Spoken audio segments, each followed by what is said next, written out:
Si parlo de la mort és perquè em moro, i al capdavall més val parlar de coses que hom coneix intensament.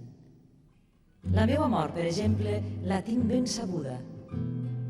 Fa molt de temps que convivim i encara conviurem molt de temps, fins que es resolgui d'un cop per sempre el plet que mai no aporta, malgrat els aldarulls, sengles sorpreses.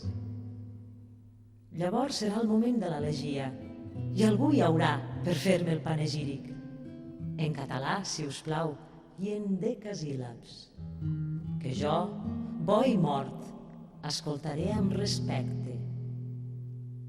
Mentrestant, parlo de la mort, tal volta perquè és allò que tinc més viu i pròxim, per no caure en subtils pedanteries que fet i fet no porten a cap banda.